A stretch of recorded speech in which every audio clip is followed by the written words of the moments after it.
Bonjour à tous. Alors, quelle leçon peut-on tirer de cet événement extraordinaire que nous avons vécu, le flash crash crypto du vendredi soir 10 octobre 2025? Alors, si vous ne savez pas ce que c'est qu'un flash crash, bah voilà à quoi ça ressemble.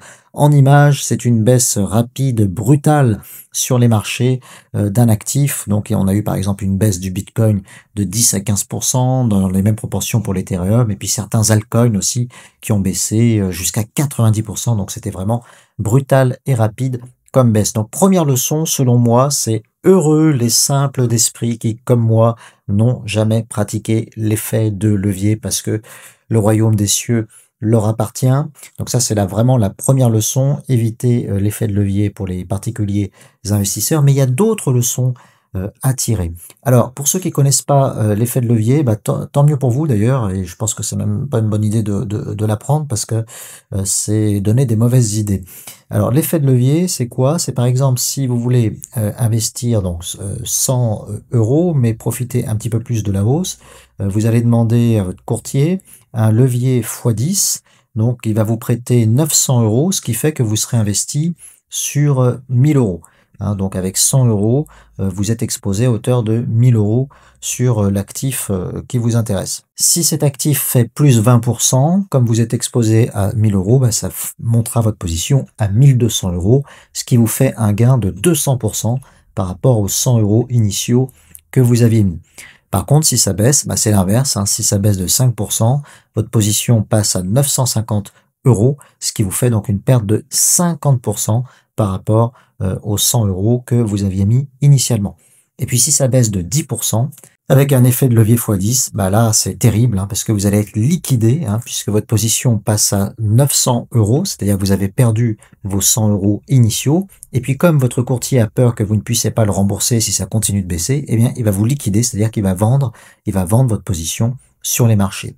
Et cette succession, cette cascade de liquidation va entraîner ce flash crash tel qu'on a connu le 10 octobre 2025.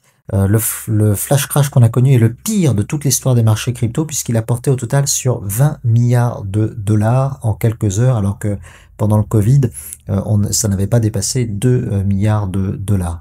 Donc à cette occasion, on a appris qu'il y a des traders particuliers très nombreux qui étaient exposés sur ces fameux effets de levier sur les cryptos. On a vu sur Twitter des dizaines hein, d'investisseurs, traders particuliers qui ont annoncé leurs chiffres de pertes et qui sont vraiment considérables, hein, plusieurs dizaines de milliers, voire parfois plusieurs centaines de milliers de dollars perdus en quelques heures à cause de cet effet de levier. Donc, première leçon à retenir selon moi, pas d'effet de levier pour les particuliers, c'est trop dangereux, ça nécessite de savoir gérer son risque, de savoir gérer ses émotions, à la limite pour des professionnels du poker, ceux qui sont capables de gagner des tournois de poker, pourquoi pas aller sur l'effet de levier, mais quand on est un particulier lambda, je pense que vraiment en plus dans le contexte très piégeux qu'on a connu et l'euphorie ambiante dans laquelle on était, c'est vraiment trop dangereux d'aller sur l'effet de levier. Ceux qui ont voulu accélérer la hausse, eh bien, ont tout simplement accéléré leur chute. Et il faut savoir donc que le marché peut rester irrationnel plus longtemps que la marge peut rester solvable. C'est exactement ce qui s'est passé puisque le Bitcoin a assez rapidement remonté une fois que toutes les liquidations sont intervenues. Donc c'est un peu dommage parce que on se retrouve liquidé alors que quelques heures ou quelques jours plus tard, le Bitcoin revient à des niveaux auxquels on aurait été gagnant. Le contexte était très piégeux, je pense, et ça a joué en défaveur de ces traders particuliers parce que les records venaient d'être battus, notamment sur le Bitcoin. Il y avait donc une euphorie ambiante sur le marché crypto. Troisième leçon, on a assisté à une probable manipulation de marché. On a vu que ce flash crash a été déclenché un vendredi soir, il y avait peu de volume, les institutionnels étaient absents, donc ils ne pouvaient pas revenir à l'achat pour empêcher la baisse du cours. Sur le marché crypto, il n'y a pas d'heure de fermeture, ce qui fait que le marché crypto est beaucoup plus vulnérable à ce genre de flash crash. Alors il y a eu des comportements opportunistes. Certains donc ont profité de l'annonce de Donald Trump sur le relèvement des droits de douane contre la Chine et ça a pu servir de prétexte pour déclencher ce flash crash.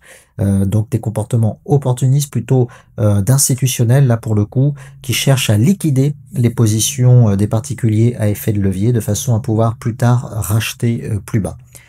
Donc pas de coupe-circuit dans le monde crypto, ça aussi c'est une leçon importante à retenir de ce flash crash. Comme le marché ne dort jamais, comme il n'y a pas d'heure de fermeture, comme il n'y a pas de stop trading comme on en a créé sur les marchés traditionnels suite justement au crack de 1987, eh bien il n'est pas possible de stopper la cotation de certains actifs lorsque les liquidations en cascade arrivent, et c'est exactement ce qui s'est passé, ce qui peut entraîner très bas, quasiment jusqu'à zéro, certains actifs. Les grands gagnants de l'opération, ce sont évidemment les institutionnels qui vont pouvoir continuer à accumuler. Leur objectif n'est absolument pas dans l'immédiat de faire exploser les cours. Leur but, c'est d'accumuler notamment du Bitcoin à bas cours. Donc, ce n'est surtout pas de le faire monter trop vite. Ce genre d'événement leur offre du Bitcoin qui est soldé.